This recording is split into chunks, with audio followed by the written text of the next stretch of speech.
America.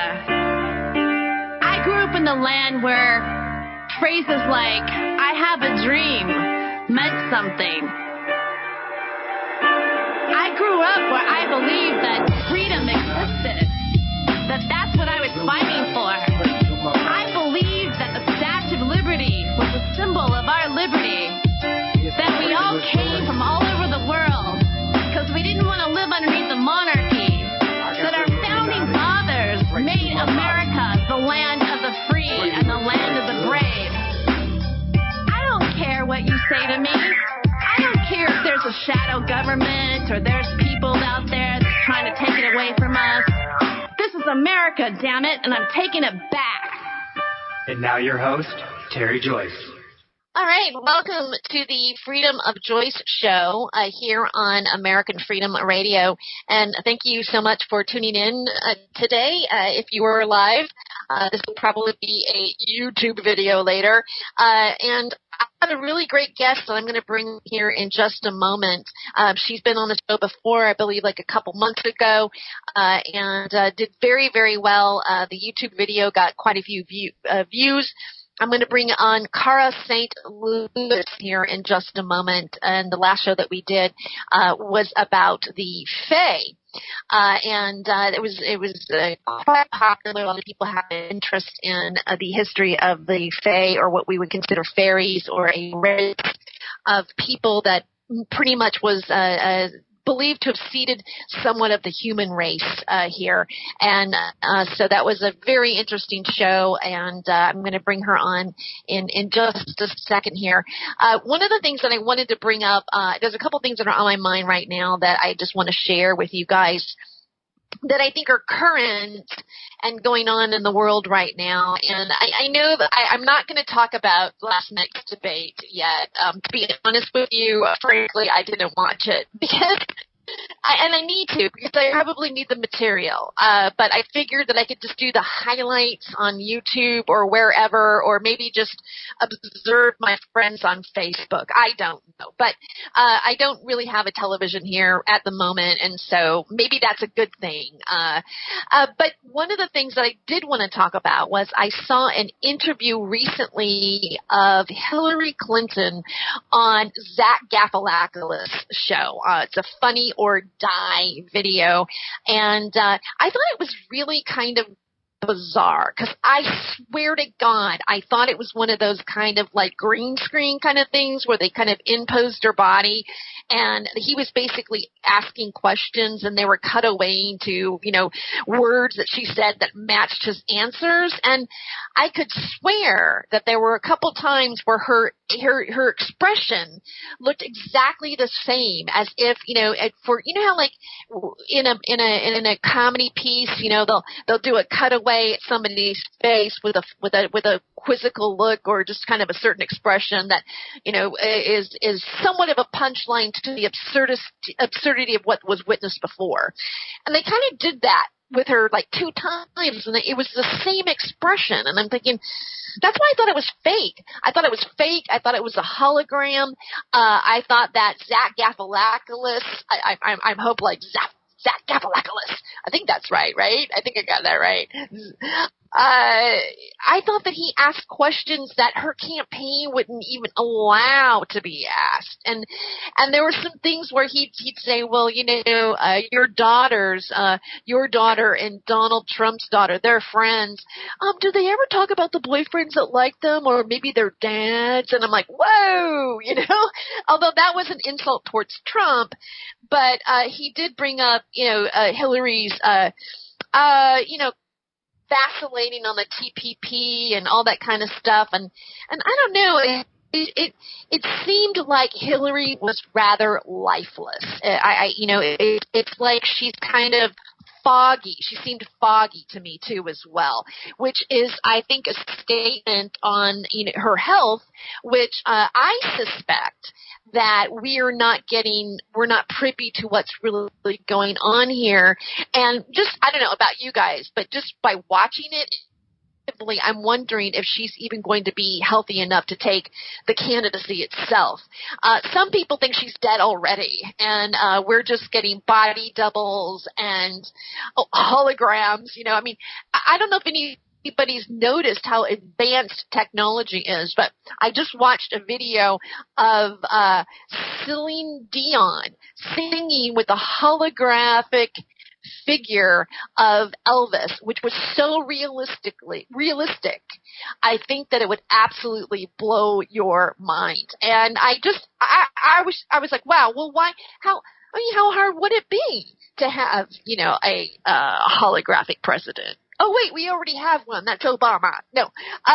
Who knows? I mean, maybe it was a hologram image of Obama coming out and informing everybody that we killed Osama bin Laden, but then, of course, they didn't have his body anywhere, so we don't really know what happened. Okay? So, I mean, I'm beginning to really question how much is our reality an illusion, and if it is it about to break and wide open? And if it breaks wide open, how many people are going to really handle the fact that all this time there really was a wizard behind the projector, behind everything, including film and television and basically everything else that exists in the world? So, that being said, I just wanted to share that piece of observation with you, as strange as you might think that is, but I think some of you will see my point.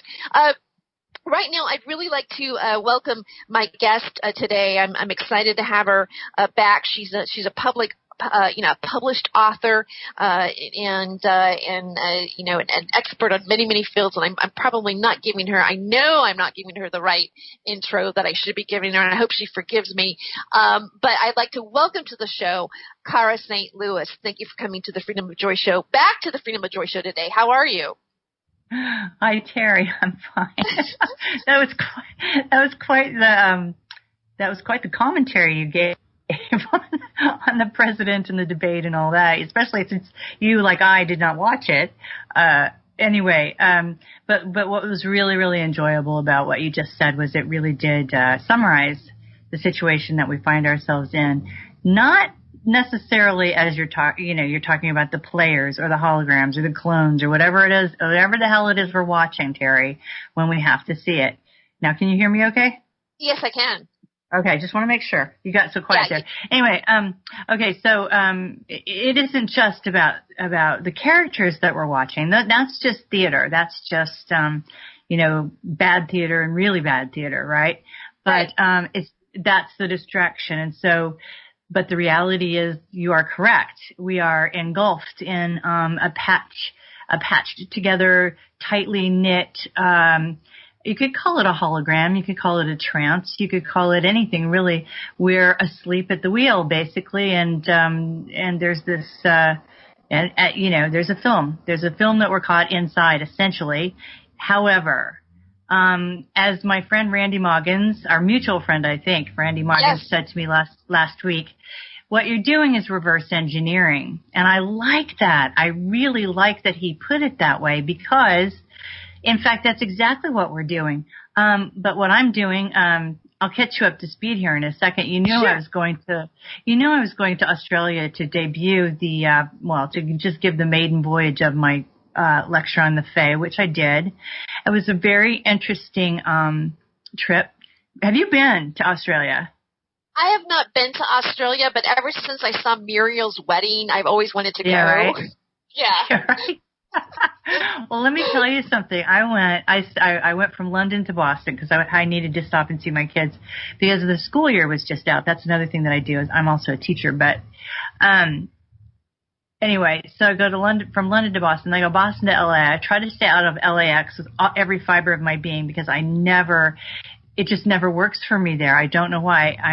It's me and LAX just don't do well together. So then LA to Melbourne to Byron Bay to, they make you stop in Dubai now, just about every time you cross that section of the world, and then back to London. So essentially I circumnavigated the globe for the very first time. I've never done that before, and I hadn't even realized that was going to happen to me. And over and above all of the lovely things that happened in Australia, that was the one and only time I've ever had jet lag in my life, and I really thought I was going to die because it's that extra day and going to Antarctica and all this stuff, Yeah. Anyway, but listen, it really was fantastic in Australia. I did Chemtrails in Melbourne, and that was Melbourne against Chemtrails, and they were spectacular hosts. And it was a lovely experience to do the lecture there. And then I went up to Byron Bay, which is Dan Schreiber's territory, and rolled out the FAE lecture. And I was really actually pretty lucky because Dan was at both. He was at Melbourne and at Starseed, so he could give me some thoughts that knit one lecture to the other lecture. And really, this is my point now. This is my point overall when I talk about context, is it's several pieces sewn together to blanket us in illusion and control. And the only way that we're going to be able, I think, that we're going to be able to really snap out of it is by looking at each one of these pieces at a time. Because when you do that, it's really radical. When you do that, you think, how the hell does that go together? You know what I mean? Like the false history that I'm working on the one hand, chemtrails, and the FAE. You know what? It all goes together. But if you look at each one of those things separately, for example, the false history is what causes the most cognitive dissonance of anything I do, Terry, because you're talking about everything that we use as a reference point. When you say that, history is fabricated, it's a complete global fabrication. Well, then how do you reference anything at all? From from the future to the past to your present and so because that's the first place people will go, they just kind of, they need extra help getting into it. So one of the things I did about that was I have a YouTube channel of my own called Hard True, and I started just this little essay program about 20 minutes to 30 minutes long, about once a week. And I call it an essay program because it's really just me continuing to talk about the things that I'm writing about. But we're getting a little bit deeper into the false history so that people can kind of break that down into little bits and bites, because that's pretty hard to chew at this point. Anyway, I'll let you. I'll stop now. May I ask you a question about the No, that's fine. I wanted to hear you talk. When I have a guest, I don't have to talk as much. When I'm up by myself, I go on forever. So I was going to say that I was considering doing this premiere airing of this little essay program that I'm doing, this little essay show that I'm doing, and I thought, but I'm just talking to a camera. How is that going to be? That's going to be weird because I usually have somebody with me. But the reality is, if I once I get started, I could talk to my own foot for about an hour. I just can talk, So you do get over that, don't you? Yeah, you get over it, and the more you speak, the more you can talk, and then you realize you can just keep going. And it's a skill, though. I think you develop it. It is. When you do your, maybe this is a suggestion, maybe it'll help, maybe it won't help. But when you do it and talking to the camera, maybe you might want to have someone actually that you're actually looking at and saying it to. I don't know. They can be quiet. That's just a thought. I could. Well, you check it out. I think it looks pretty good. But anyway, it was just that initial, when I was thinking about doing it, I thought, I wonder how that's going to be. But the reality is I could talk all day. To nobody at all. So it's not gonna, I don't think it's gonna be an issue. So how are you? I'm doing good. I'm doing good. Life has been kind of challenging, because, I'm going through some targeting. So things have been like really crazy, like not getting paid from jobs and people being weird and knowing information. And it's like, oh God, it's like, that's a new, it seems to be, full blown right now. And so it's like, that's been a dealing with, and you're probably familiar with some of this, I'm thinking. Yeah. We've got, and you're right. You're absolutely right. It's being ramped up like crazy right now. It's like standing with a fire hose turned on you full blast all the time. And it was fairly sudden, I think, the onset. For me, it coincided with me going to Australia. There was a there was a super troll. There is a super troll down there. And, I was very, taken aback by the vitriol that was hurled at me, but from this one area. And then, interestingly enough, I was at Starseed, and I was just getting ready to take the stage, and somebody was watching the social media page of this place where I was speaking, and at the second I stood up to talk, this troll started throwing like layer after layer after layer after layer of crap on that page, which for me, because of the coincident nature of the whole thing, is a black magic thing. You know, it's definitely, it's not just coming out and saying this is what I think and this is why. This is, destruction. This is like, taking somebody down. So, we have had that. You and I have both been put on a list recently, and that list has been given to us by somebody potentially,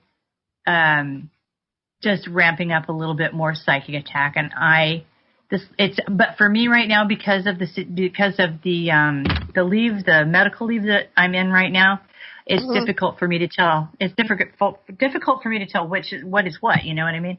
But, you're right though. I mean, I was thinking about that today. I do feel that whatever the level of this last blast that's been aimed at us is, I do feel it. I do feel it, whatever it is. And, but that's okay. You just have to, visit the spot in your mind and put the fire out instantly. Do you know what I mean? Just go boom. Nope.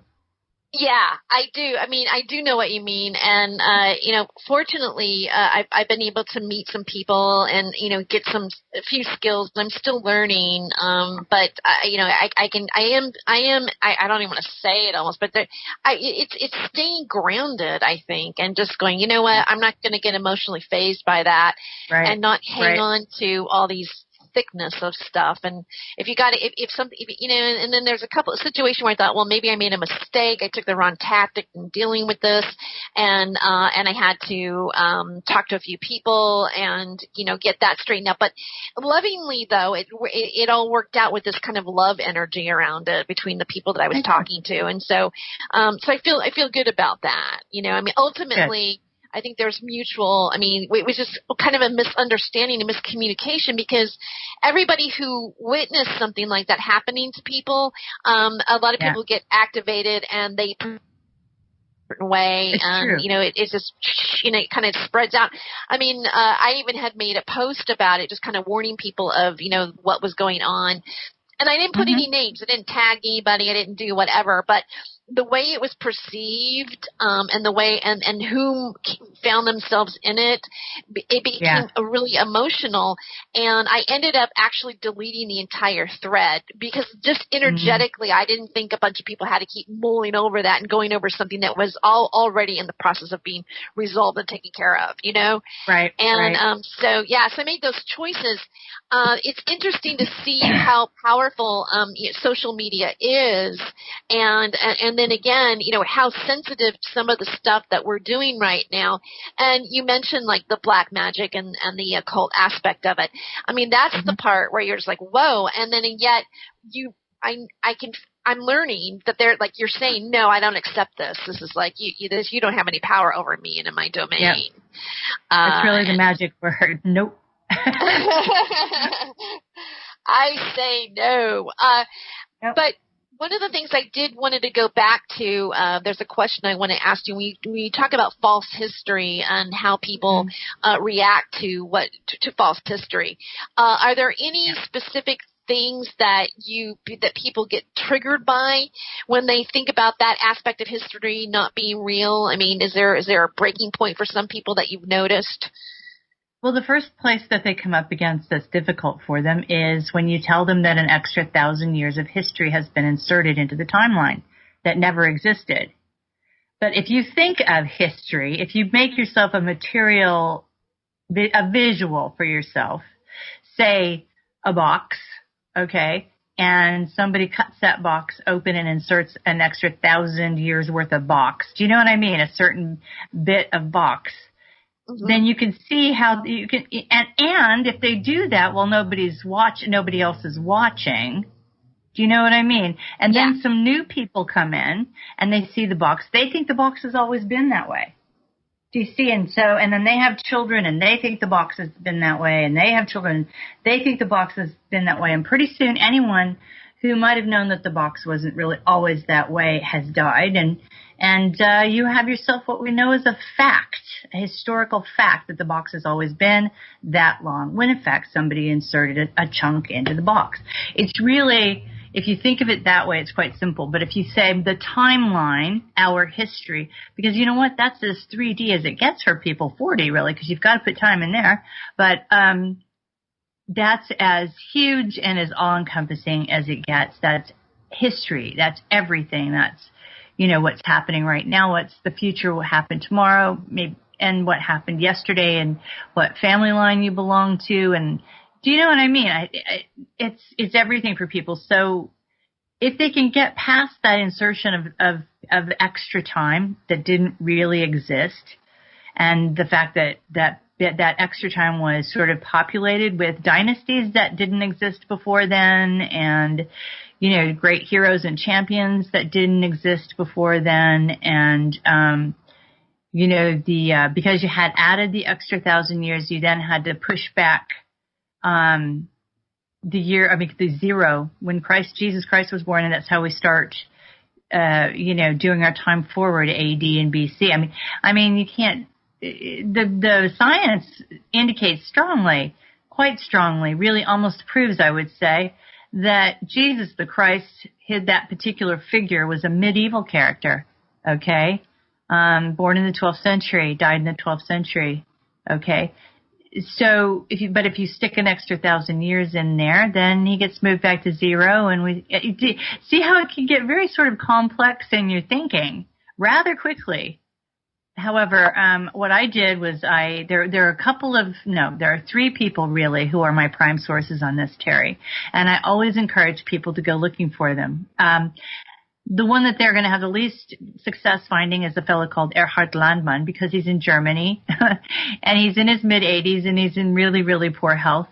And I'm not sure if he speaks English. He may have at one time. My husband is German, and so he's one of the few people that will talk to him. But you can, if you speak German, see his interviews online. Erhard, E-R-H-A-R-D, Landmann, L-A-N-D-M-A-N-N. Now, I would say go have a look, but I will warn you, even if your German is very good, Erhard Landmann was an IT specialist that worked for Siemens, and he's got a pocket protector, and he's very, very, very good at statistics and maths and things like that, and he will have an overhead projector in his lectures that explains all of his theories and things like that. But it really would be that sort of an experience for you. But if you speak German, you should definitely do that. He's absolutely invaluable. He's been studying the FAE, and it turns out the false chronology since the early 70s, Terry.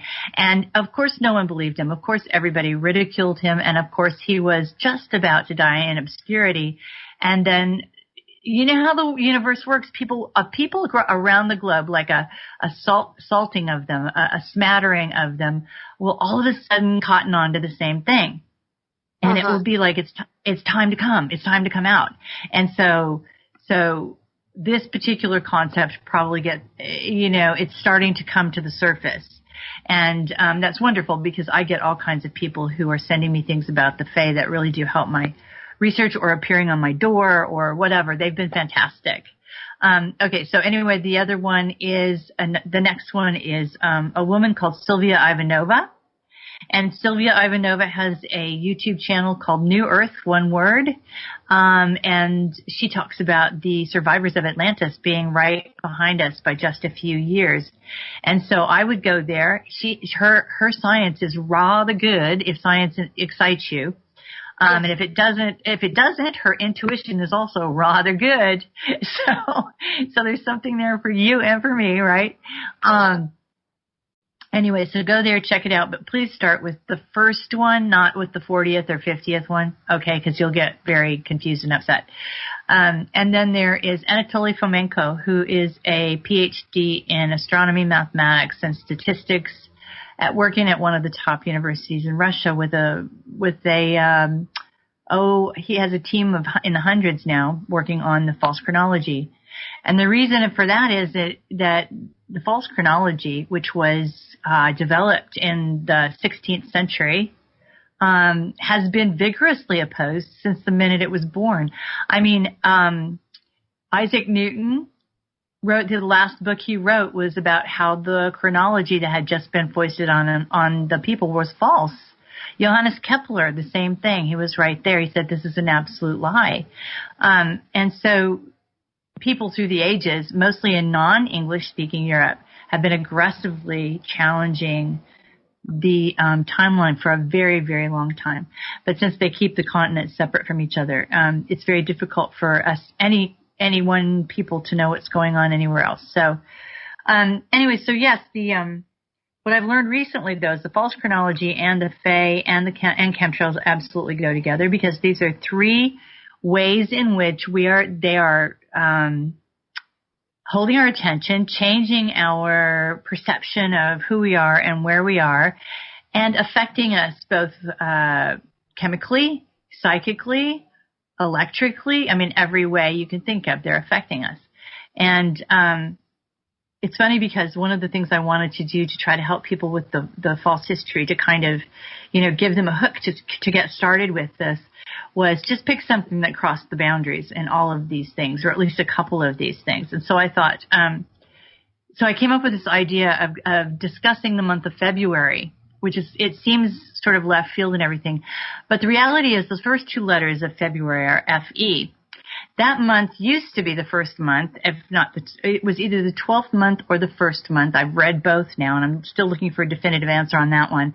But then it got changed when Pope Gregory the 13th initiated the Gregorian calendar and dropped the Julian calendar. Okay, and there are two ways to figure out.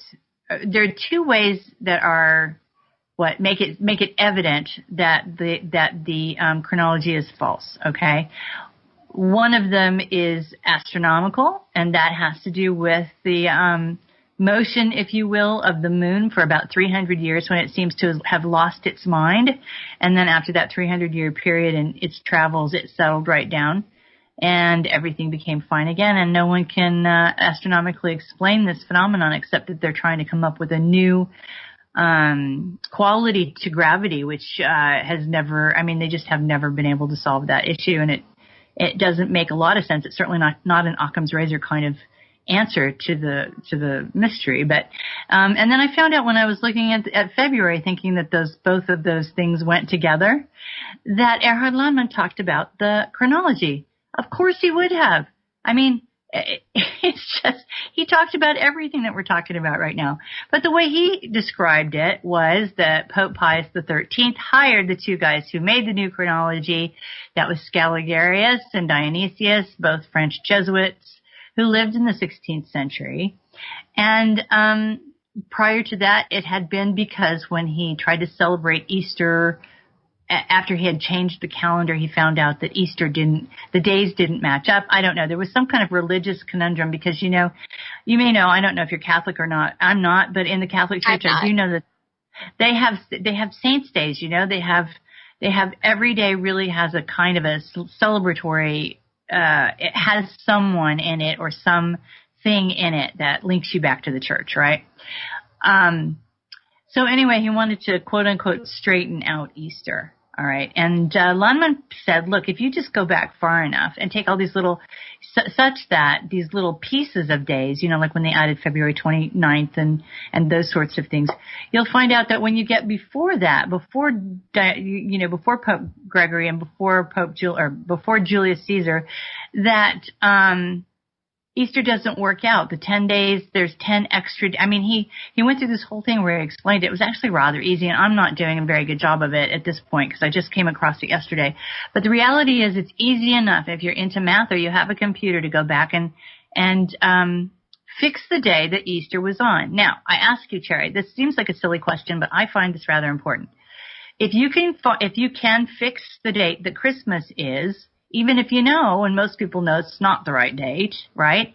If you can say, look, we're just going to celebrate it on the 25th of Christmas because that suits our purposes, blah, blah, blah, at the end. Why can't you fix the date of Easter? But as you know, Easter is a movable feast, isn't it? And it has to do with lunar, cycles and all those sorts of things. But now that I'm thinking about it, I don't understand why they didn't just fix a date easily enough for the crucifixion and the resurrection and have that be Easter. How come, Terry? Just go back and try to figure out what day it really was and make it that day. Right. Well, I mean, could it be because that day has a certain energy that happens that they don't want that energy to be like done on a mass level? Right. See, I think you're absolutely right. I think there's two things going on. I think that if you did try to fix that date, establish it, decide what it probably was and say, well, this is Easter, that some things would be revealed that maybe they don't want us to see in terms of how the history has been messed up. It might become too easy for us to see it. I don't know. But the other thing I think is exactly what you're talking about. There's a lot of information out there that indicates and demonstrates very clearly that the Pope stands on the balcony at, is it St. Peter's? And looks across the way at Orion as it rises at a certain time. I think that's Christmas, actually. But the lunar cycles probably head toward a constellation in the sky of stars, planets, moons, whatever, that gives energy, like you're saying, to a group of some sort. It makes something it provides something to some part of this people on this planet. Do you know what I mean? So, just think this is such a rich and fascinating subject. Just thinking about bringing the FAE here and bringing false history various places. And trying to think about how they go together. It just opens up amazing new avenues of research. And it's really not very hard. You just have to sort of be enterprising and have an inquiring mind, as they say, right? Yes. Now, I have a question about them inserting 1,000 years of history that never really existed, pushing back the birth of Christ and all this and everything, and also messing with the calendar. Why? What is it that they are? Why are they throwing that off? And for what purpose to do this? It's a lot of work. My opinion.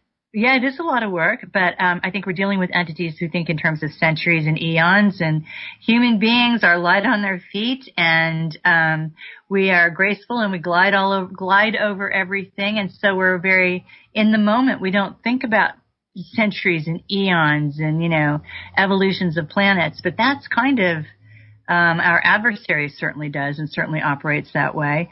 And I think that inserting that bit of time, one of the most important thing it did, as far as I'm concerned, is it allowed dynasties, families, to be able to trace reasons why they should be seated on thrones in various countries, because they could trace them historically. And we have now a planet that's covered by royal families that are all the same family. Even in China and Japan and Asia, and it's all the same family. And I think that was a takeover, basically. They shoved 1,000 years in with data that would legitimize these people who wanted to rule countries. And over time, people just sort of forgot that there was ever a time when it wasn't the case. That's what they count on. So, in my opinion, that's really the whole reason. I heard a story before we go on. I read a story, that's pretty well documented, that Queen Victoria spent an enormous sum of money trying to make sure that she could be traced back to Jesus Christ. Well, can I ask you a question? Okay. Terry, doesn't that indicate that she really wants to make sure people think that do you know what I mean? She's really looking for legitimacy to that throne. And I think Victoria was a Saxe-Coburg, Gothian. Anyway, I think she was German. So They would have been oppression. They would have been looking for legitimacy for that throne. But the other thing is, when you read a story like that, it doesn't necessarily occur to you that if she's tracing her lineage back to Jesus Christ, is she saying he had children? Right. Yeah, that's the first thing that came to my mind. Oh, good. Really? Is it? Because I think people miss that. It's kind of like who's buried. They should know. It's kind of like who's buried in Grant's tomb, you know. It's one of those things where you go, wait a minute, but you may not do that for a while. Anyway, I think, yes, that is what the 1,000 years is all about. And I've said I almost never use the term Occam's razor, but in this case, I think the simplest answer tends to be the right answer. And the fact of the matter is, when you remove this 300 years of fake moon moving around, and put it all back together, then the calendar straightens itself out. So, that was the only way. Okay, because we measure the passage of time by the rotation of the moon, or the cycles of the moon, or the movement of the stars, or predictable comets and things like that. That's how we locate events in space and time, which makes me wonder if that's not exactly why global spherical astronomy is not under such huge attack right now. Because if you use if you use normal average everyday astronomy, which is what was used by the Russians to demonstrate that, in fact, the timeline could not be correct, then the job one is going to be to take down general astronomy, cast doubt on general astronomy, right? That the world is a ball, that we see these. Do you see what I'm saying? Those two things, that thing kind of came out, and I went, oh yeah, okay, I see what's happening there, especially. But I only had that thought because I was working on that subject. Not everybody would have that thought. So it was just because I happened to be working on something that went to regular, normal, accepted astronomy. Anyway, I'm rambling. So no, you're not.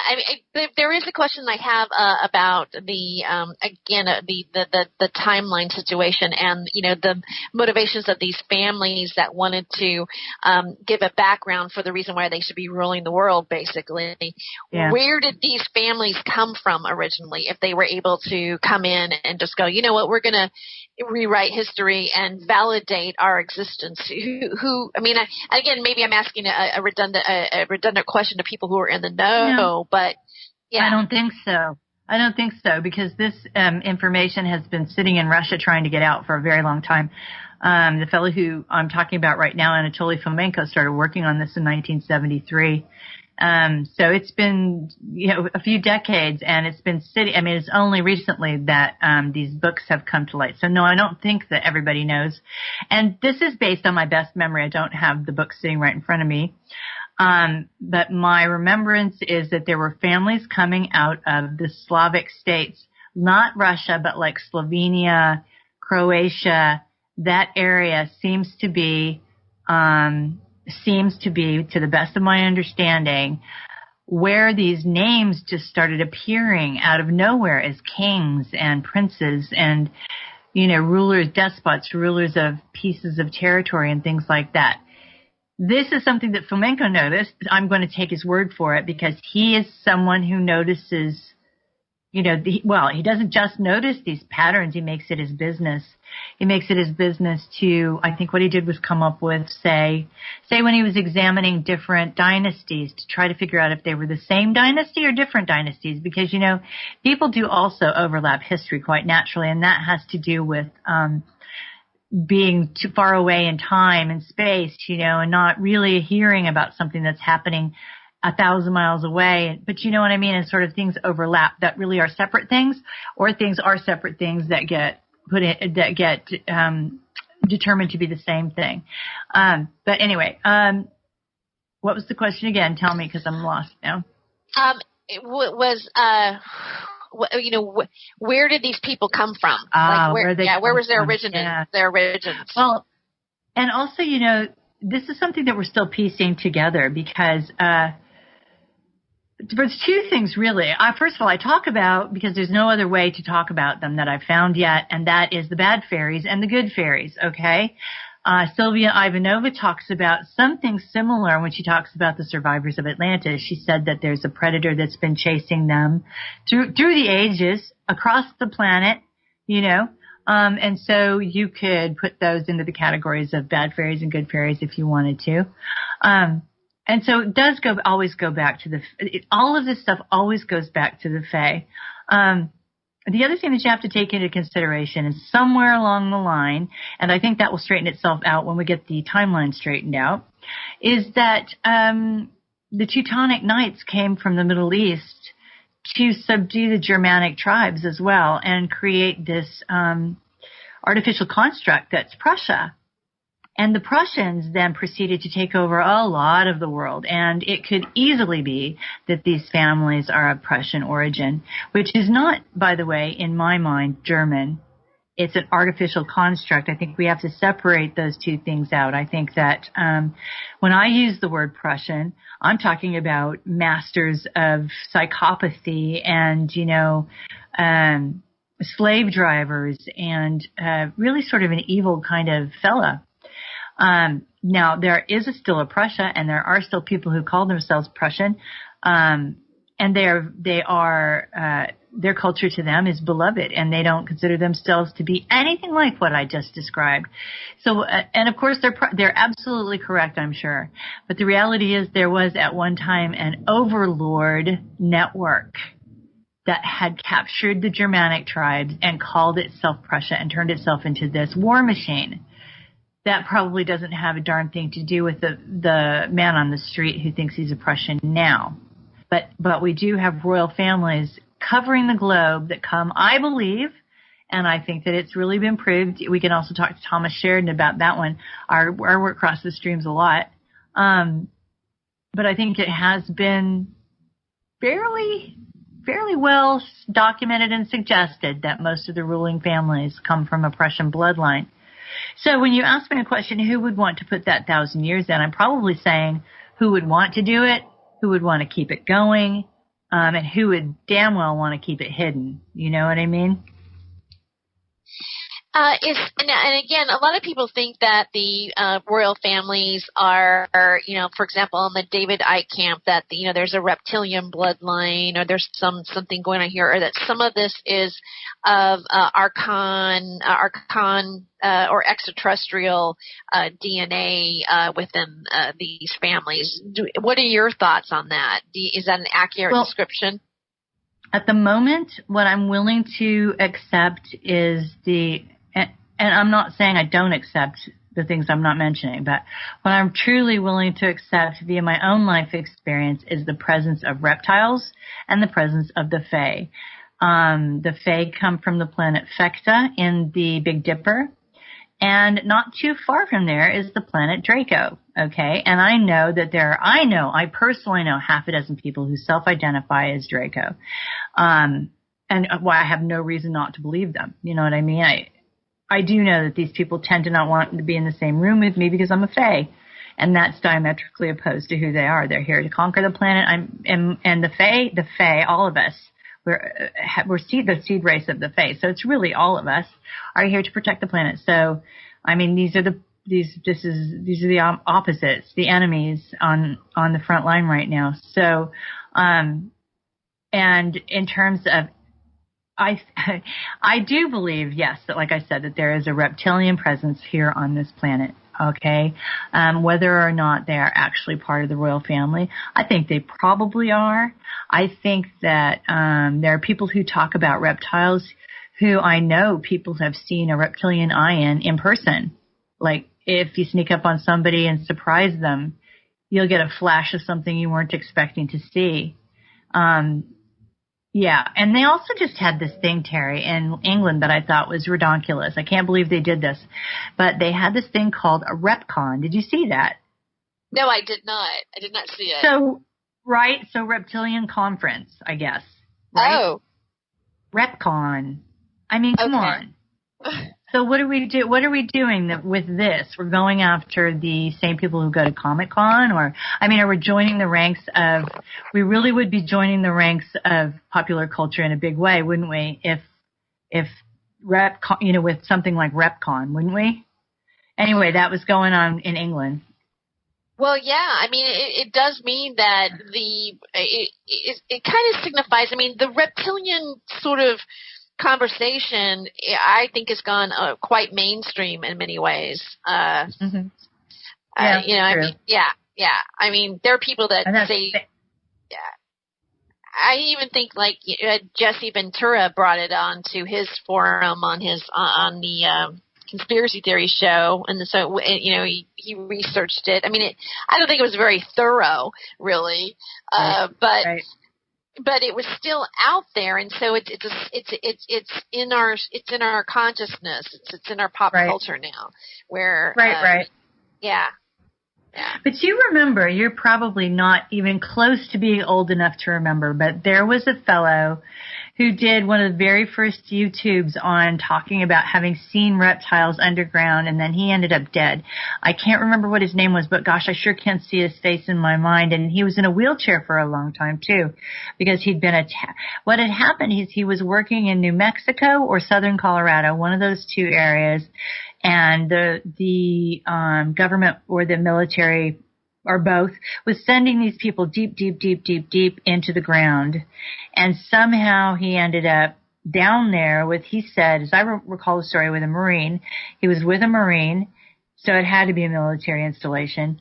And he was attacked by, well, what he could only describe as a reptile, but basically on what he was saying, it was like the reptiles, and that on steroids, and he said the reptile started to attack him, slit open his stomach or slit his back or something along those lines, and the Marine that was with him threw himself in front of him, I think.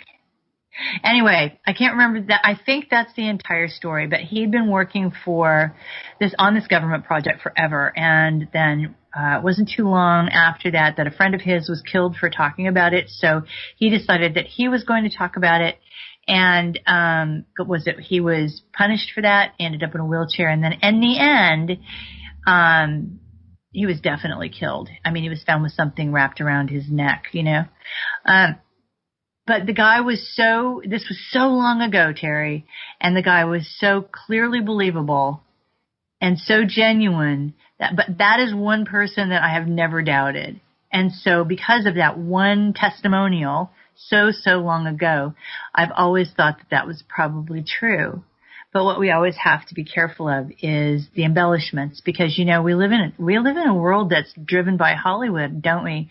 And, everything becomes theater. Everything becomes, CGI. Everything becomes a movie, and then people being who they are, they just like to embellish. We're storytellers at heart, are we not? This is who we are. And so we always make it bigger and better or different or more exciting, or, it's in us. We can't stop it. We call it gossip. But I think it's really that we're just storytellers, and we don't have anything to talk about right now because we're living in this dream world, whatever it is. My mind was thinking it was something more on a personal level when you're saying, how Hollywood has adopted the stories and made them into these stories. And then when people see them, they think, well, that's just a movie. That's not a real reality. And I was telling a friend of mine, that I might be staying with, I said, look, just before you let me move in, all right, I just need to tell you, maybe I should have just skipped it. I said, but there's some things going on, I'm like, there's stuff, there's weirdness. All right. I'm pretty sure I might be listened to. And I was going through the steps of the reasons of things that were going on. And he goes, oh, that movie with Mel Gibson? I'm like, yeah, conspiracy theory. He goes, yeah, it kind of reminds me of that. I'm like, well, look, I'm not making this up from a YouTube video. Okay. I'm actually experiencing this. I know these people. I was trying to explain, if some of this stuff is real. And then I went, oh, forget it. It's like, now I just look like, I look like I'm out of my mind. I look like I'm crazy. Exactly. Right? And that's, they're so skilled. Some people, and not your potential potential roommate, of course, but there are so many people out there who are so skilled in making us look like idiots. We just have to be extremely careful, and they're coming at us from all sides right now.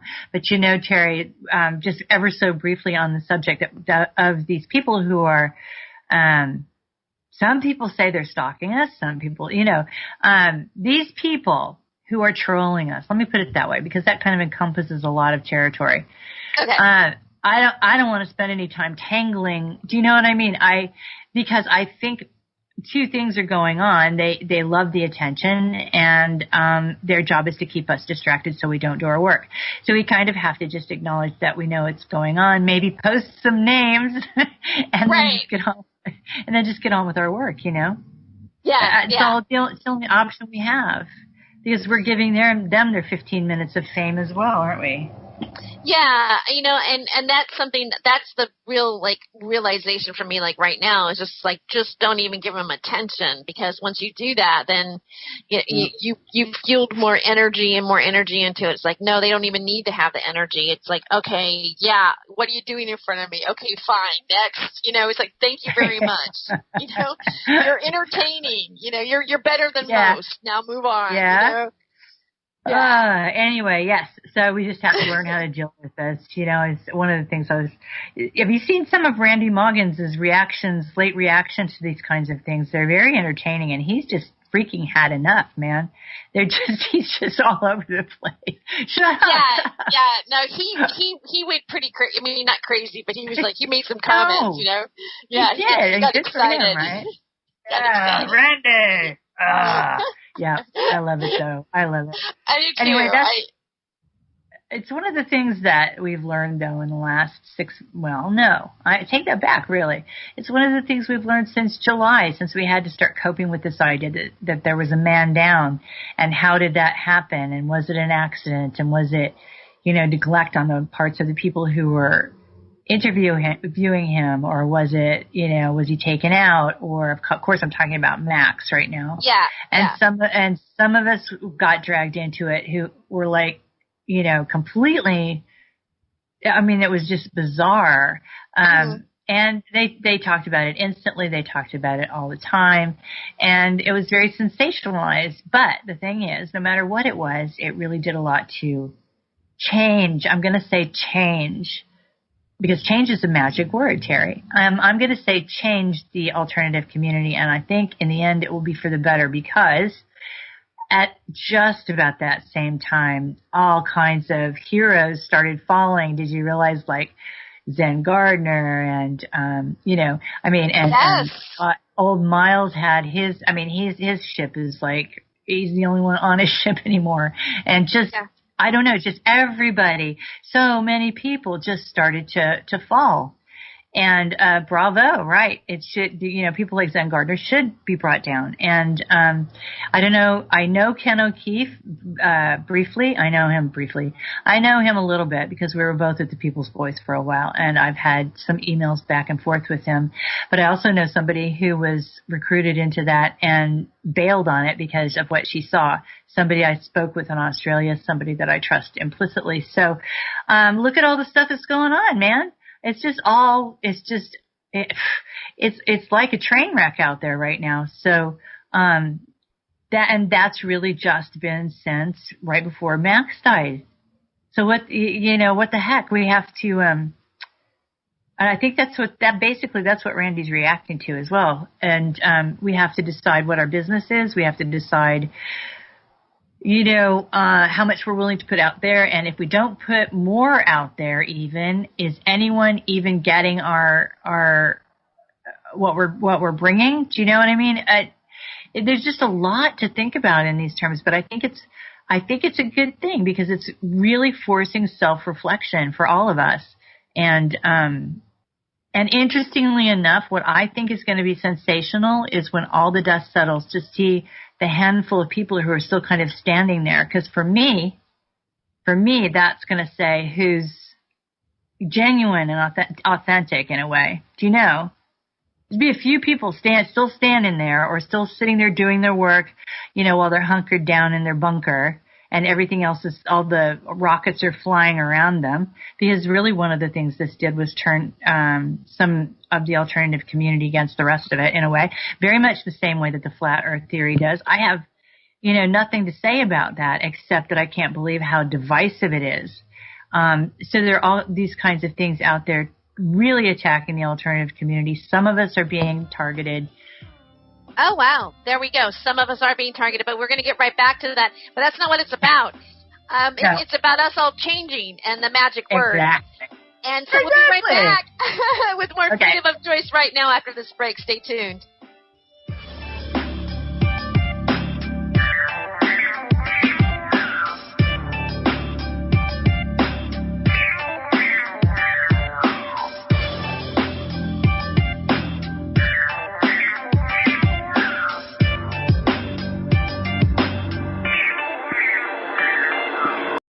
No rules, no taboo topics, no fear of doom, We are American Freedom Radio.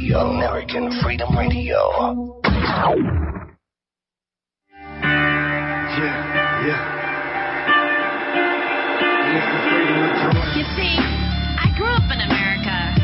I grew up in the land where phrases like, I have a dream, meant something.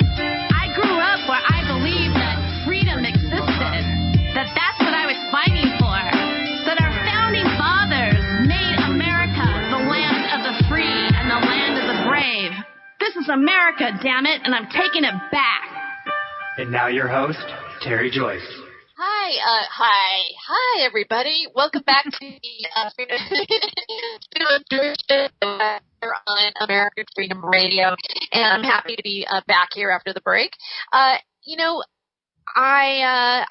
didn't give a full-on intro for my guest, and I did find her bio here online. I should have pulled that up earlier. I was a little scrambling coming back. I started my first day working at the Ice House Comedy Club in Pasadena, so I was my first day, and I rushed home, and so, however, but my guest today, and if you've been listening to her on the first hour, maybe you're just joining now, is Cara St. Louis. She's an American activist, writer, journalist, teacher, and lecturer now living, I'm not going to say where she lives. She has both a rich career as Waldorf teacher and as a journalist novelist. 3 books can be found here, bearing her name, including Consulatus Companion, The Sun Thief, Die.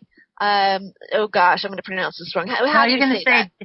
You're going to say Die Sonnendiebe, which is really just the German version of The Sun Thief. Okay. But you're talking Dangerous Imagination, Silent Assimilation, and there's actually 2 more, which I'll tell you about in a minute. Okay. All right. So she can even do her own bio. So, right. Of course. Yeah, you wrote it. I mean, you lived it. Yeah. At least, the one thing we can do is we can say what we should know what we're doing, right, or what we've done in the past, unless we had somebody else, come in and change our timeline and stuff another like that year to be confused about. But who knows if that happened.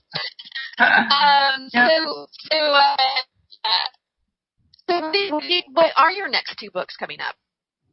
Okay, well, you're going robo a little bit, so I do think I know what you just said. I'm pretty sure, and so I'm just going to start talking. So, we do have, it's just the way everything is right now, especially on Skype. So no worries. Well, let's see. What can I tell you? First of all, I'll tell you that I actually am very much a child of the 20th century. I grew up in the American Southwest I was born at the end of the 50s, okay?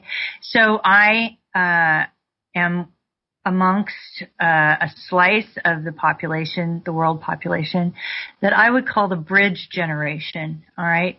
And the bridge generation is the one who remembers when it wasn't quite like it is right now in serious ways, and can cast a fresh eye on the world the way it is right now and understand just exactly how terribly wrong things are right now. And I will say that the predator, the entity that is out to harness humanity, one of the things they're waiting is for the bridge generation to die. They just need for us to go away because we really do remember how it was before and we know what's wrong now. Okay. And so, yeah.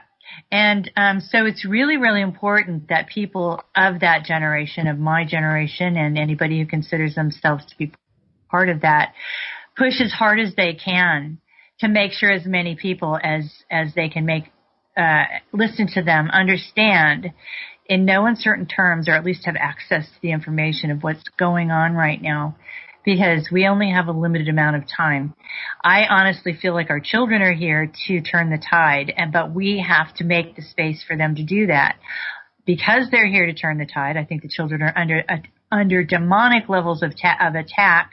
I've never seen anything like what's going on to our kids, just in terms of the deception that's being played out on them all the time, the ungodly amounts of electromagnetics that's been their daily life since they were an egg and a sperm, and all of those things that all of the attack that they can be under. They don't have a reference point. We have to give them the reference point that we actually automatically have because we grew up in it.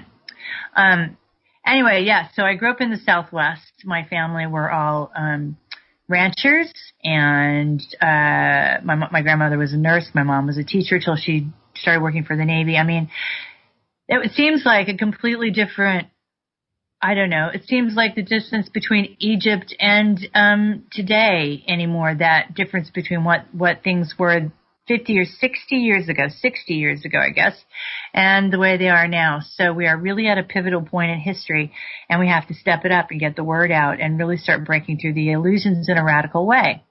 I do have 3 children who are grown now. I won't go into that too deeply because they wouldn't want me to.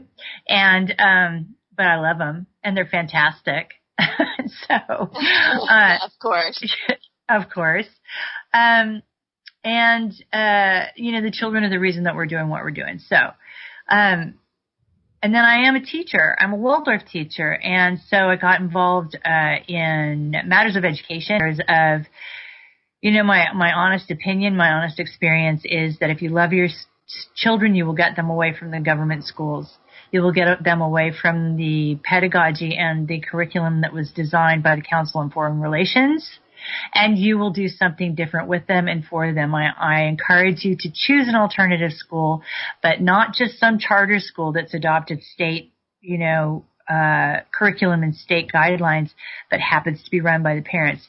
You're just putting them in the same thing. You need something with a very, very serious, different pedagogy and different ethos, and it has to be something that protects the imagination, enlivens and enlarges the memory, because we have the biggest memories in the world. We've been trained not to use them and to be sort of disassociated from the context that we live in, of course.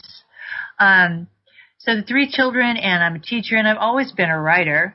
But one has, as John, what was his last name? He wrote on becoming John Gardner. He was a Californian as well, and he one of the things he said is it's hard to keep going as a novelist when you always have the skinniest dog on the block. So that's the thing about writing or any other art, yes? Yes. You must be prepared to work very hard at something else if you want to continue to do what you do. And that's just something that we come to terms with. So anyway, I currently I will say I live in London. It's okay, Terry. It's a big place. That's why. But okay. I had to move away from the United States because the United States is on information lockdown. And what happened was, after my mother was killed, which you can read about in The Sun Thief, basically, and that's what got me started on this path. I came face to face with, almost instantly, with the facts of aerosol engineering and not climate change. God, listen to me. What a robot. Geoengineering and the aerosol war and chemtrailing and all that. Okay. And then from there you instantly move into electromagnetic weapons and microwaves and just, all of the dark, nasty, filthy stuff that's going on out there. All right. And And so what it seemed to me was there was one fellow that I found, and I'm very, very thankful that I found him. And I listened to him and everything he had to say. And even though in the end we had differing opinions about chemtrails, he's the one who made the Sun Thief possible, and he taught me a lot about it. His name's Mark McCandlish. You probably have come across him at some point. He's an artist who lives in Northern California. Oh no, I'm going to take that back. He lives near, is it Northern California? Maybe it is. Anyway, Marky put out a lot of radio interviews, and nobody knows more about nanoparticles. Nobody knows more about high clearance flight and aviation in this country. And so he vetted, there are many scenes in The Sun Thief that are aviation oriented, and I'm not a pilot. So I needed somebody to vet those parts with me. And so because I'd heard his work and I was very excited by him, I sent him an email and I asked him if I'm so cheeky. I'll ask anybody anything, Terry. And I said, would you mind having a look at the aviation just to make sure I don't make a complete ass of myself? And he literally worked with me for about 6 months on every single solitary aspect of the aviation that has to do with The Sun Thief, which goes to chemtrails. And he did it out of the kindness of his heart and out of a dedication to the movement. So, but the point is, as soon as that book was, did you realize the day that book was finished, my house burnt to the ground? Did I tell you that? No, you have not. Wow. Yeah, I guess I should have said that to you. The whole time I was writing The Sun Thief, stuff like that was happening to me, Cars would try to run me into oncoming traffic. My steering was messed up. I couldn't get any information on my mom's death. All of the things that you would think would happen. And then in the end, on the day I actually literally finished that book, my house at midnight between March 31st and April 1st burnt to the ground. And the only thing, I know, right? And I ran back in and I got the thumb drive that had the book on it. And we got our pets out we got our pets out and our children were fine. And that really in the end is all that matters. And we went on with our lives. But, so I always say, Terry, I don't really have a smoking gun when it comes to my mother's death. But what I have is a trail of, incidents like that. So I have a lot of circumstantial evidence that I was onto something or pursuing something they didn't want me to pursue. However, once the book was published, it was very difficult. I mean, the United States is a tough market anyway under the best of circumstances, but I couldn't get my voice heard. And one of the reasons I suspect I couldn't get my voice heard is because there were already a half a dozen people who were kind of made this club, this sort of cool kids who are already talking about chemtrails. And that's very American right now that, that we become the cult of personality almost right away. And so there were these personalities, they're all still out there, who were already talking about chemtrails. And so I wasn't really going to get a hearing. I ended up moving to London, and my ex-husband and I weren't married anymore. And then I married the non-children love of my life, Terry, which is an amazing story as well. I've been in love with the man since before I met the father of my children, and it's really a cool story. Anyway, so I married Yoshka, my husband, and set off to try to see what I could do in Europe and England, and turning around and facing the other way and just trying to get everything back into the United States under the radar. Was a lot more successful. And, when I looked back, I saw that the place where I had been, there was already somebody standing there that was a lot like me. And I thought, you bastards. I mean, it's all controlled information, Terry. They just stick somebody out there to cover bases that they're afraid somebody's on the scene. I don't know. Anyway, it doesn't much matter. I went to England. I worked on my book. I worked on the circuit. My book was translated into German, and that's where I met Harold Kautzvella, because he was translating my book into German. He was stuck in Norway, couldn't get home to see his family because he had no money, and I hired him to translate my book so he could get home. He was a very good translator, I do have to say, and in the end, he hitchhiked from Germany to London to meet me, just trusting that the universe would send him home. You know what I mean? So that's how I came up with Harold Kautzvella. And both the books, Dangerous Imagination and The Sun Thief, have been translated into German and are available there as well. And then in the end, I decided, I take that back. Let's talk about the People's Voice. I worked at the People's Voice for a while as well. Not because I wanted to necessarily work at the People's Voice, because it had always been very sort of neutral about David Icke. He was just kind of like, that's interesting. But I really I didn't listen to anything he was saying. Do you know what I mean? It was just kind of a phenomenon that I was aware of. Yeah. Oh, look. Yeah, I know. That's Icke. I just have no idea what he's talking about because I don't listen to him. Anyway, so a friend in Germany told me I needed to get down to Icke's studio because they needed me at the People's Voice, and I wasn't very far away. I lived in London, so I did. And the first thing they did was hire me as a researcher for, what's his name? Richie Allen. Oh yeah. Yeah, I was a writer researcher for Richie, and it started well and didn't really end well. Richie's an interesting character, but I didn't know they had writer researchers. That's look how naive I am. I mean, I've been writing to research my own stuff. Yeah. Well, okay. Yes, there is such a thing as that. Yes, absolutely. But in this case, each show that was being put out from the studio, in this case, there was, there was a lot at the time, but they put me on a team. There was a team of 4. There was a cameraman, photographer, there was a writer, researcher, a producer, and there was, quote unquote, the talent. In this case, it was Richie Allen. So, I worked for him for a while, and then, I got my own show. They were getting ready to pick up a show of my own when everything came to a grinding halt, and I think I was one of the last 6 people in the office. And that was no more. So then after the People's Voice, there was a school near I'm not ever going to talk about that on the air because I can't responsibly.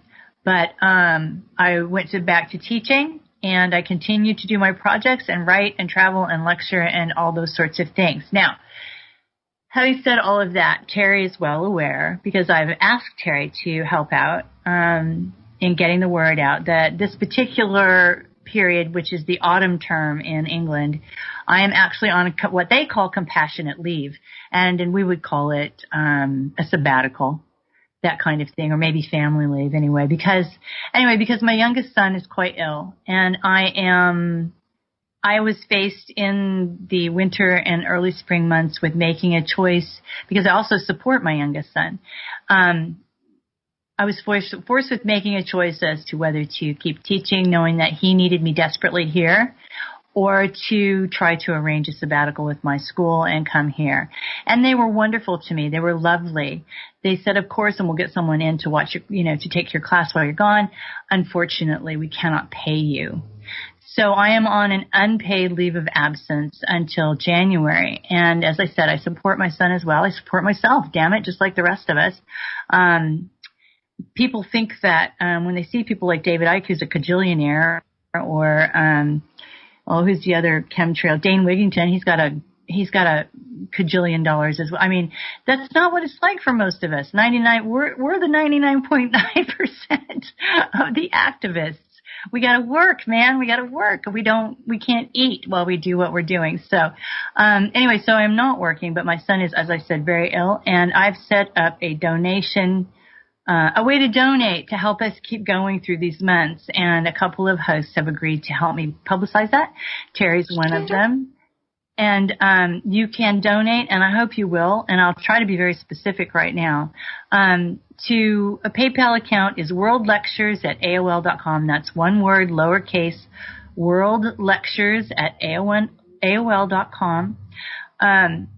Sometimes it helps to know, Terry, what exactly you're fundraising for, I think. I mean, some people have been quite generous just because they want to help in general and because they can.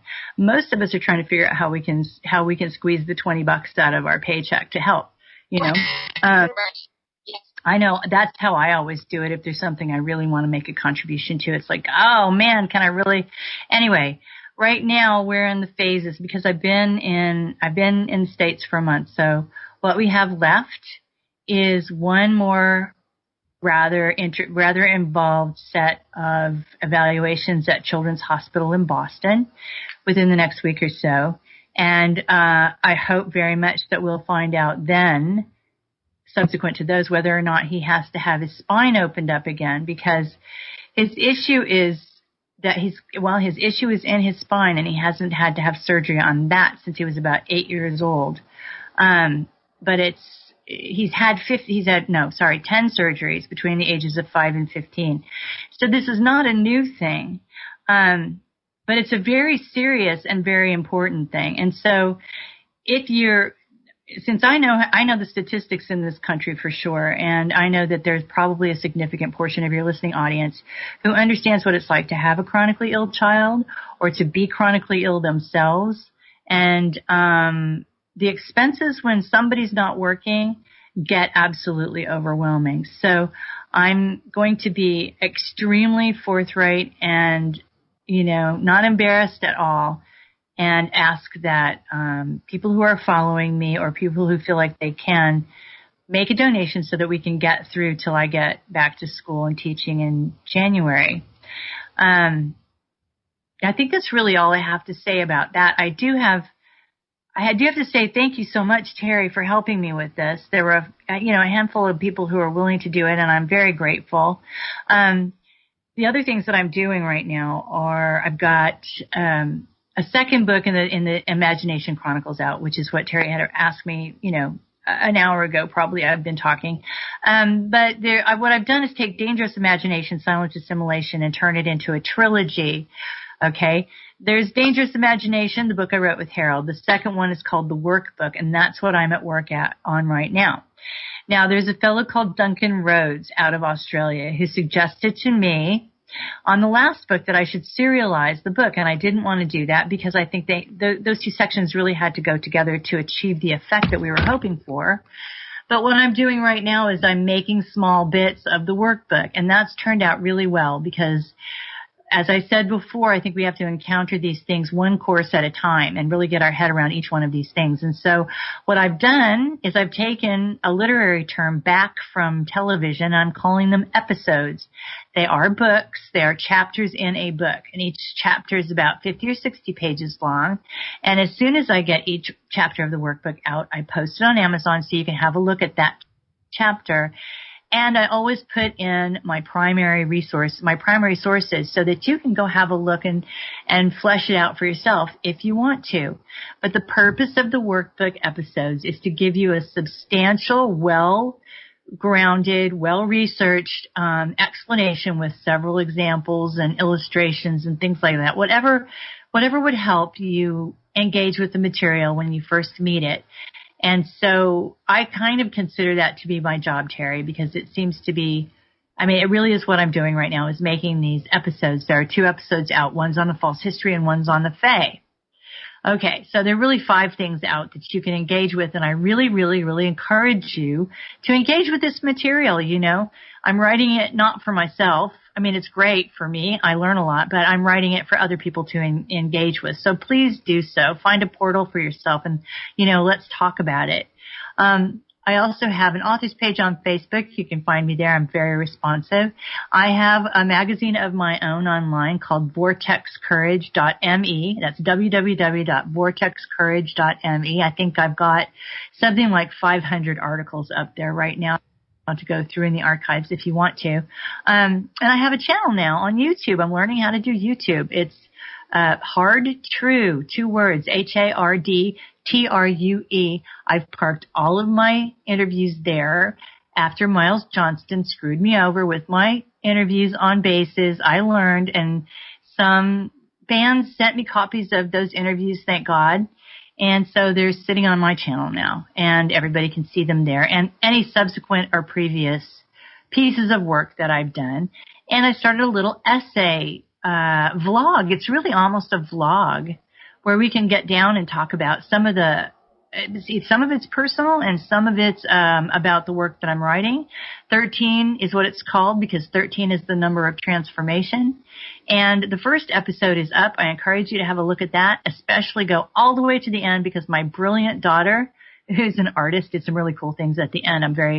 I'm really, really happy about it. It's funny. People are liking it. And I did finish filming 13.2 today. And as I said, when I filmed 13.2, both of the people who helped me edit are out of the house today. So I'm going to have to try to put it up raw. And I don't care. Okay. It is what it is. And, the reality is if you don't know this now by listening to Terry's show, I could talk to my own foot for an hour. I mean, I just can talk. And so you're a great guest. Too. Oh yeah, I get thank you.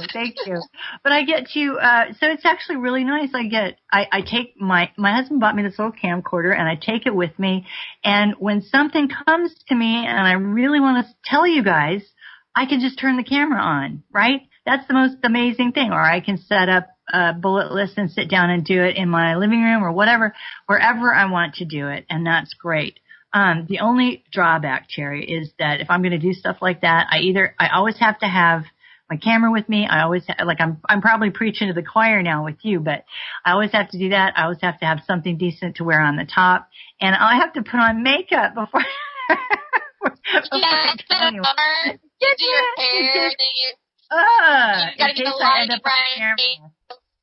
I never. I mean, the thing about radio shows that I love so much is that I can do it with my jammies on, you know. I don't have to. Yeah. I mean, you don't have, like Moggins is always wanting me to do the TV and stuff like that. I was like, oh, come on. Okay, so makeup, no jammies. I have wigs too. I wear wigs sometimes because, because I do. Because you know why? Because wigs always come out, they're already styled perfect practically. Your own hair has its own. That's right. One of the things that we talked about today on 13, one of the things we talked about today was some of the dumb stuff that hosts have to think about, even in the alternative community. I mean, I really want to just be completely transparent, tongue in cheek, and tell them the nonsense that goes on with some of this stuff. Anyway, so check it out, Terry, because I'd love to have your feedback, and everybody else out there, check it out. And I did just go to Australia. That was brilliant. I have a couple things coming up. Let me see. What's the month right now? Okay, in October, sometime in November, I'm going over to Ireland with Maria Wheatley. And she is a master dowser and megalith expert and expert on druidry. And she's going to take me to some of the places that I don't even know exist underground to do some research on the FAE, Terry, because we're writing a book together called Blood and Fire, Guardians of Blood and Fire, The Search for the Celtic Heart. So in December, I think I'm going to be in San Francisco. So closer, but not that close to you, right? And in February, far though. In February? Yeah, well, no, December. December 8th. Yeah, December 8th, I'm going to be in San Francisco speaking. Or actually, it's Petaluma. Is that much farther? Yeah, it's probably a little bit closer, but it's sort of in the same area. I can maybe come there, though. I mean, or maybe I can try to book some sort of copy again. Get that during that time. Be in the area. Fantastic. That would be fantastic. And then, so February, Maria and I are lecturing together at Rudolf Steiner House in London. And I'm very much looking forward to that. She's going to talk about druidry and I'm going to talk about the FAE. And I think it's going to be fantastic, and it's a really beautiful venue. And Rudolf Steiner is very important to my cosmology, so it's really cool to be at that spot, to be able to bring the stuff, the FAE and druidry and things like that. I could go back to Australia in April for 3 weeks, Terry. I'd have to fundraise the thing. I'm not fundraising for that kind of stuff right now. I'm fundraising for my son. So, and you know, when I went to Australia before, it was fantastic. And there's this guy, Dan Schreiber, that you've got to check out, Terry. He's right there in Byron Bay, and he's from South Africa. And I walked up to him I was very lucky that he was there at the time, walked up to him right before the show that I was doing the lecture. And he started to talk about the area. And he said, right behind you, that's called FAE Mountain. And I went, shut up. It is not. Are you serious? Yes. So, I had just walked right into FAE Mountain, Terry, and somebody who could tell me about it, The other thing that happened when I was in Byron Bay is time took on a massively different quality, a really, really seriously different quality.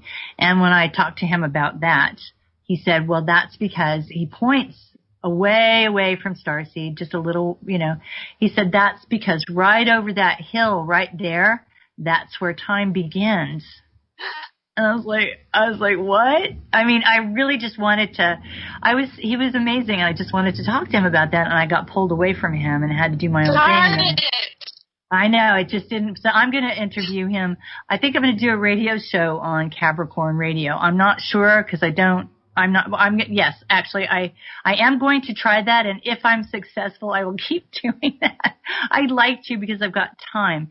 See, the thing is, I'm really living in two worlds right now. I have the time to do a lot of activist work right now because I'm watching my son. You know what I mean? I'm doing, the first time he was ill, I wrote my master's thesis while I was sitting in the hospital. Do you know what I mean? It's kind of like, yeah, you work in different cracks. It's you try to make a real positive out of it if you can. And so that's why I'm planning to do all this work. Now, the best laid plans of mice and men, but James Swagger asked me if I wanted to do it, and I said, I do want to do it. And so I'm gonna. I tried doing one at CCN one time, and it was a dismal failure. I just didn't like the platform at all. But I also think that had a lot to do with the fact that I was still teaching, and that means like 70 hours a week. So, I think it was like this time last year. So, what I really insist on doing is looking at this time that I get to spend with my children and my youngest son as a blessing for me in many ways, because I can also work. It's a gift for me. I can work on things I never get a chance to work on, I can do things I never get a chance to do. And, so that's kind of the way I'm looking at it. Anyway, I think that's all I'm doing right now. I guess that's enough, isn't it? Well, it's a lot. You're very busy and creating and the traveling that you're doing and the people that you meet must be exciting. I find, I've done I haven't traveled so much out of the United States yet, but I traveled a lot of the United States doing stand-up comedy and over the years, and that experience of meeting people and then also like the synchronicity, meeting the guy and then him, saying, well, right over there is where time starts, and all of that stuff is so rich. It's like information finding its way to you because you're on your own search for the information. Yeah. Spirits are guiding me, They just take me where I'm supposed to go next, and I meet the people. It's like a cosmic appointment, and I don't know. It's all, and you're right. It is. That particular part of it is absolutely exciting, and then you have to juxtapose that with the gravity of what we're undertaking, because it's serious business, serious stuff that we're talking about, which is why we always have to watch our backs. To a certain extent, we have to have eyes in the back of our heads all the time, because we're never really quite sure when we're going to go too far, or we're going to go like one topic too far, or we're going to get one fact they really don't want anybody to know, or, that kind of stuff. But the reality is I'm going to go down swinging, Terry. This is for the kid. This is for my children. I don't want them to inherit this world. If I can do anything to help stop that, I'm going to, that's just go. Well, that's how I feel too. I think that there are some of us that are in that place where it's like, well, I got to be fearless. You don't want to. My thought is you don't want to jump the gun and shoot yourself in the foot before you get to finish the finality of what you're working for. So sometimes you do sidestep a little bit, like maybe I better not go there for a second. Let's wait. Yeah, not quite ready. Yeah, but plus as much as we're trying to bring, there's always this thing that walks in lockstep with us, which is sort of the, in this disinformation, the sort of circus that walks in lockstep beside us that gives out exactly the wrong information or spins it such that it really supports the negative things that are going on, and being aware when, that's always right there, walking in lockstep with you, and you have to stay true to what you're doing. I think one of the things that really helps me is that my job appears to be to simplify things, to sort of gather things up and put them in a presentation that speaks to the broadest possible audience. And I enjoy doing that. And I think it's exceptionally useful because people can then do their own work if they want to.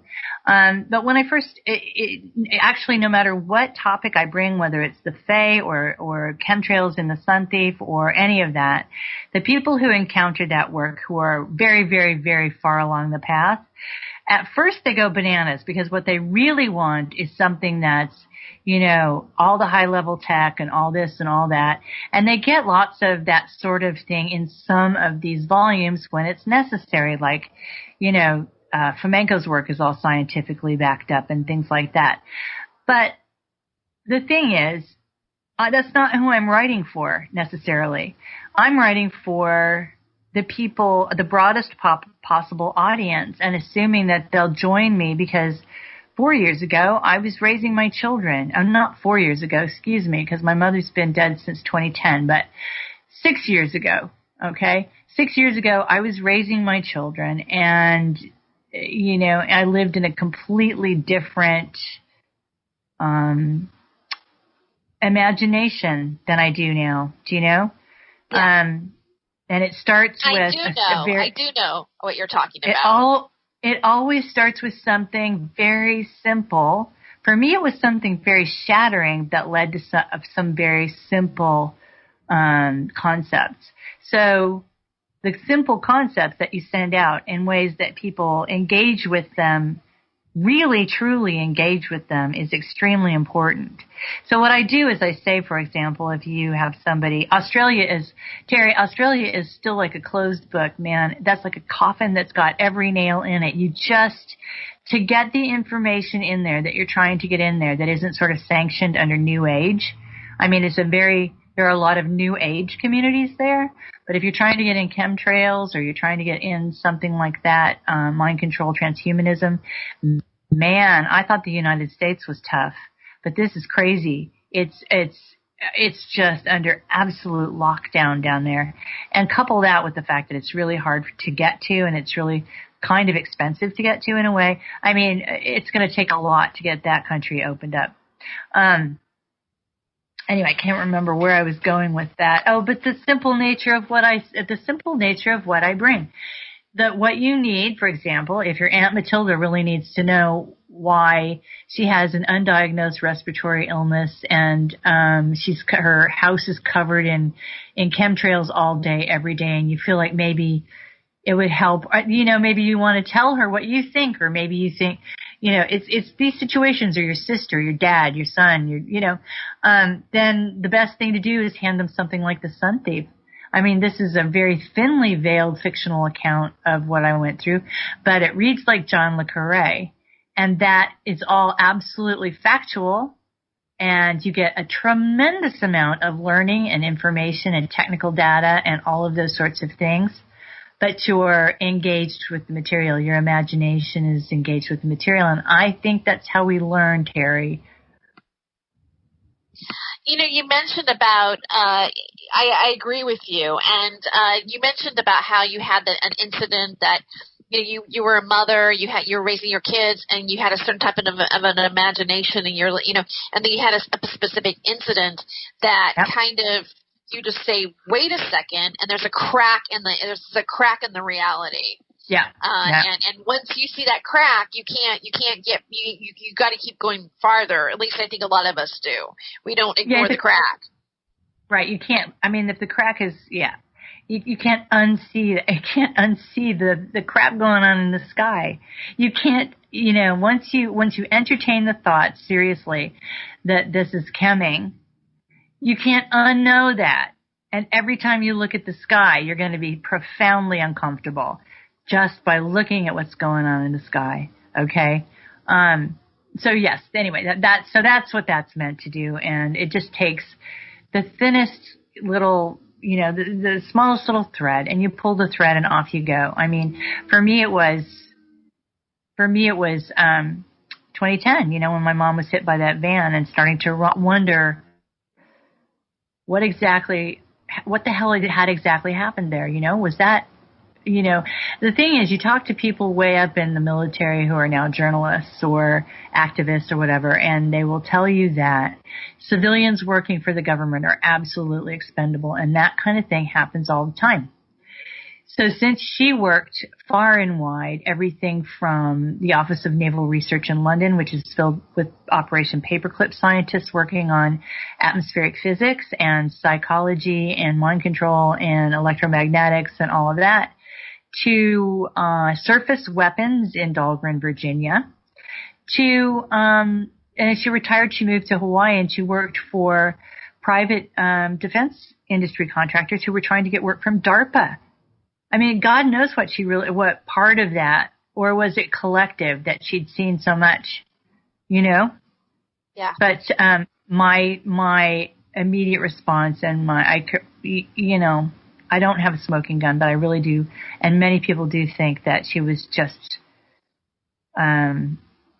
too sort of dangerous to keep walking around, which is interesting because she was 74 and she could barely remember her old Social Security number at that point. I remember when I was going through her stuff, after she died, I looked in her wallet and there was this little scrap of paper and it said my Social Security number, and she had written it down, and I thought, so this was the memory that you guys were afraid of, huh?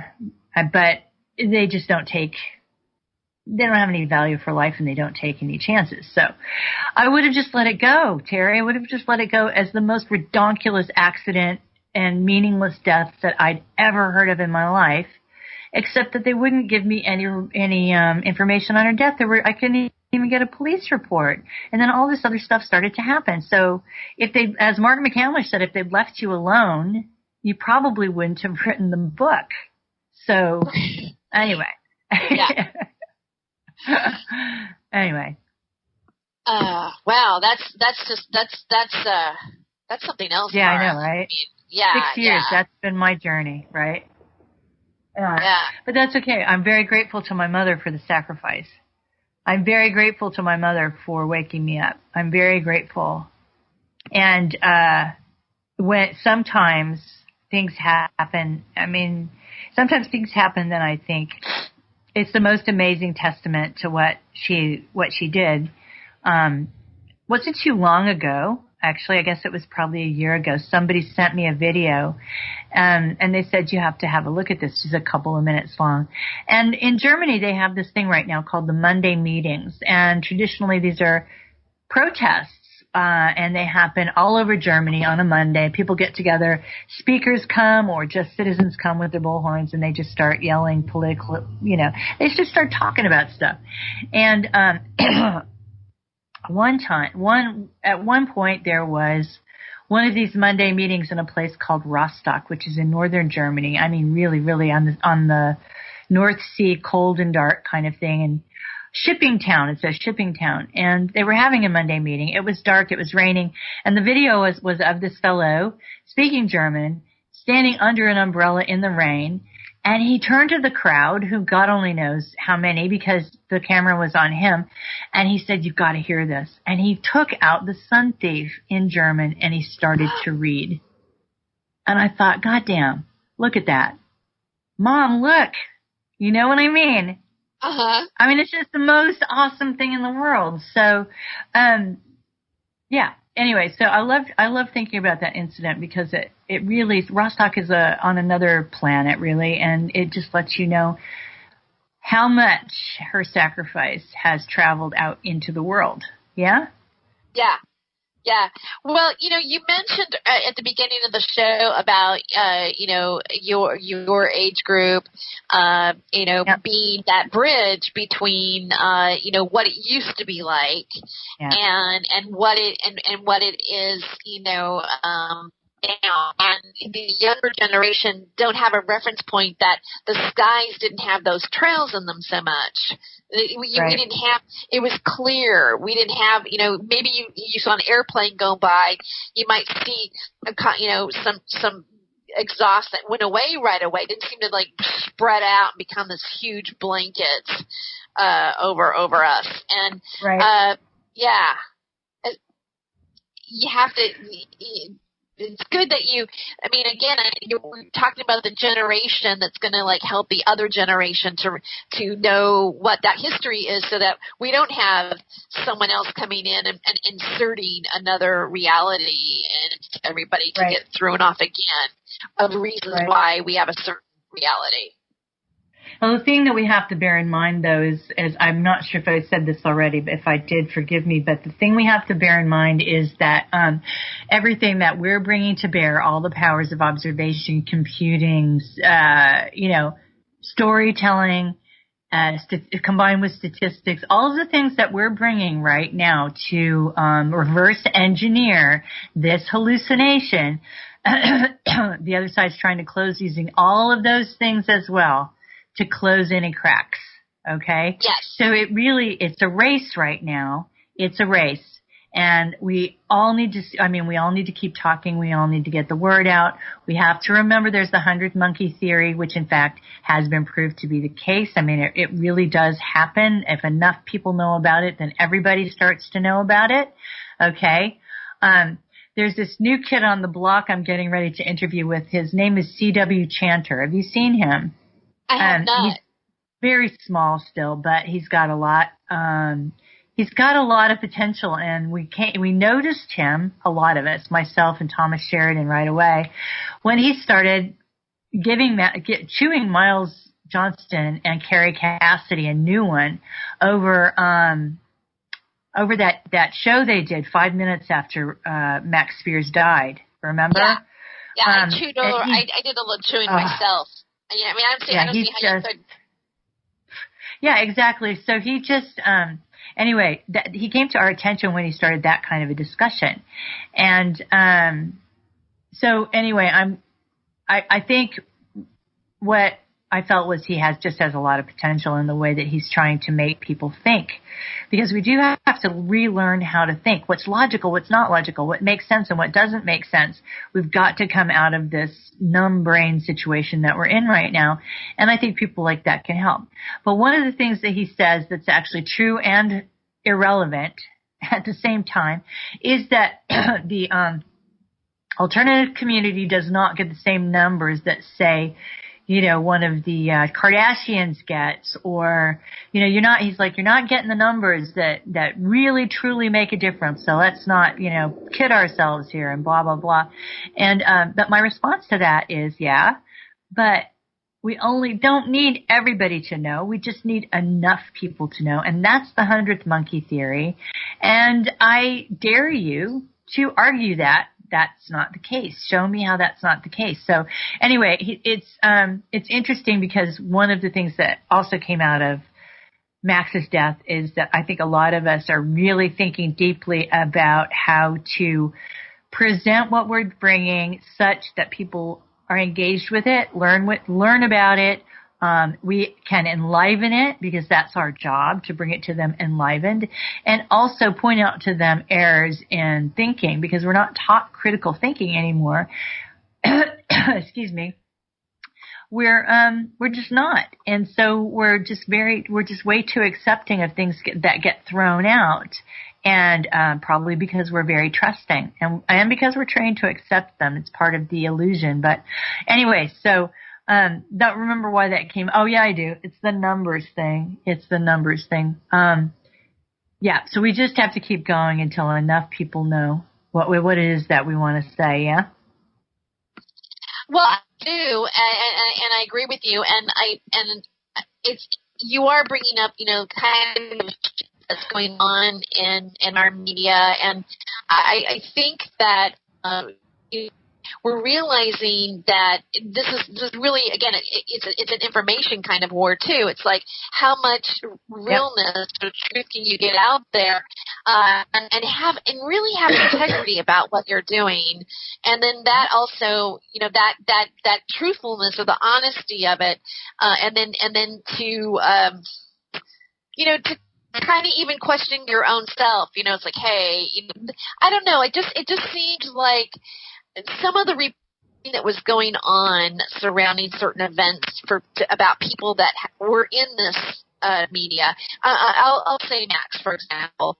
I felt that he deserved a more thorough journalism about what actually really happened. And, I had noticed that this media telegraphed a point of view without really having substantial evidence for that point of view, which is something that the mainstream media does. And I think that pointing that out really, in a sense, pushed everybody into who's viewing what's going on now into, oh, this is really kind of false. And I even think that the people that are seeking what's being said now on this media have a new standard maybe of what they expect and why they're actually really watching. I hope so, Terry. I hope so. You need to hold everybody's feet to the fire if we're talking about something that's life and death all the time. It's all life and death stuff. And you do need to demonstrate some clear thinking. And I think when you come across potential for clear thinking, you need to stay with that. But it's a double-edged sword. It's done its damage, and it's going to do some real good. It's going to do some real good. I know it is. And then the thing with Zen Gardner is also going to do some real good. It is. Dang it. It's every bit as bad as Max's death, if not worse, in a lot of ways. And it's going to, force us into transparency and a real stand as to what's real and authentic and what isn't real and authentic. And we have to start thinking about what are our standards for authenticity. You can't just say the word discernment anymore, because I don't think it means as much to people as we think it does.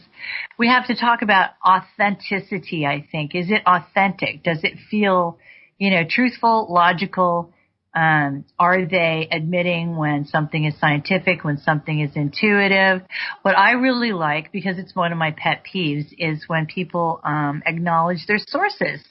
I always do it. When I have somebody I've come across who has credentials and has because of those credentials has come up with a certain theory that's changing the way I think, and those sorts of things. And if I use their material in my writing, I absolutely say, for example, the study on the FAE, a big part of that comes out of Germany, and it's a study of etymology, which is the meaning of words, the actual origins of words, and the true old meanings of words. And also he used word patterns from around the world and things like that.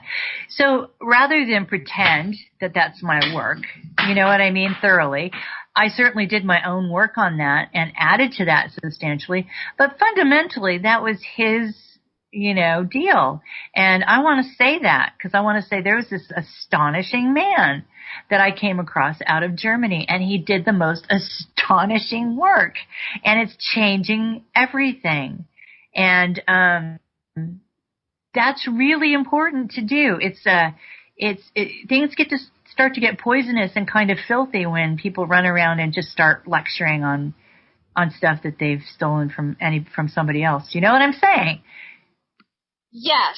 Yeah, I do know what you're saying. And again, you're talking about being a researcher and a journalist, and and putting everything together, and then writing a book, and then or a workbook, or educating people with evidence that supports what you're talking about, proving what you're talking about to the best that you can do.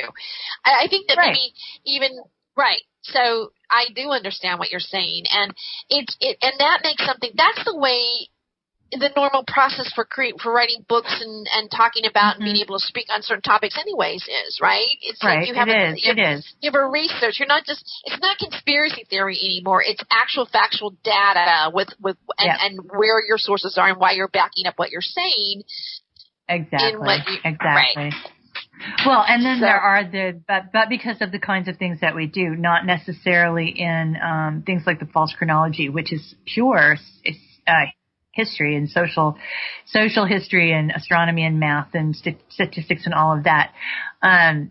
When you're working with other things, like say you start to work with the FAE, one of the things that's really important is if you're working in a way that you're being extremely intuitive at some times, you also need to have the courage to say that and make it clear that that's what's happening. Say, my intuition, says that I can take these half a dozen things, put them together, and make what really looks like a logical whole.